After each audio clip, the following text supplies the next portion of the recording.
ఒక్క నిమిషం ఆగు. వాళ్ళు నీకు చూపిస్తున్నది వాళ్ళ నిజమైన జీవితం కాదు, వాళ్ళు నీకు చూపించాలనుకుంటున్న ముసుగు మాత్రమే. ఉదయం లేవగానే మనం చేసే మొదటి పని ఏంటో తెలుసా? మన జీవితం కోసం కాకుండా పక్కవాడి జీవితంలోకి తొంగి చూడటం. ఇన్స్టాగ్రామ్ స్క్రోల్ చేస్తుంటే చాలు, ఒకడు కొత్త కారు కొన్నానని, మరొకడు ఫారెన్ ట్రిప్ వెళ్ళానని, ఇంకొకడు జిమ్లో కండలు చూపిస్తూ నవ్వుతుంటాడు. ఆ వెలుగులు, ఆ నవ్వులు, ఆ ఫిల్టర్లు చూస్తుంటే మనకేమనిపిస్తుందో తెలుసా?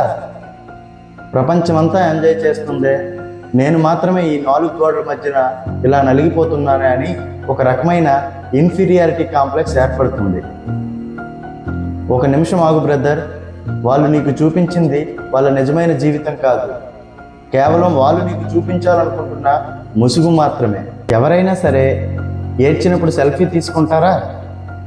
అప్పులు ఉన్నాయని స్టేటస్లో పెడతారా? ఇంట్లో గొడవ జరిగినప్పుడు వ్లాగులు చేస్తారా? ప్రతి ఒక్కరూ తమ జీవితంలోని బెస్ట్ 10 సెకండ్స్ని మాత్రమే మనకు చూపిస్తారు. ఆ బెస్ట్ 10 సెకండ్స్ వెనుక ఎన్ని గంటల కష్టం ఉందో మనకు తెలుసా? ఎన్ని నిద్రలేని రాత్రులు ఉన్నాయో మనకు తెలుసా? ఇక్కడ అందరూ గాయపడిన వాళ్ళే, అయితే కొంతమంది బ్యాండేజ్ వేసుకొని కనిపిస్తుంటారు, కొంతమంది మేకప్ వేసుకొని తిరిగేస్తుంటారు. పక్కవాడి రియల్ జీవితంతో పోల్చుకొని నీ రియల్ జీవితాన్ని తక్కువ చేసుకోకు బ్రదర్. నీకు ఉన్నది తక్కువైనా సరే అది నీ సొంతం, అదే వాస్తవం. జీవితానికి ఫిల్టర్లు ఉండవు బ్రదర్. ఇక్కడ కన్నీళ్ళు వస్తాయి, కష్టాలు వస్తాయి, ఓటములు కూడా వస్తాయి.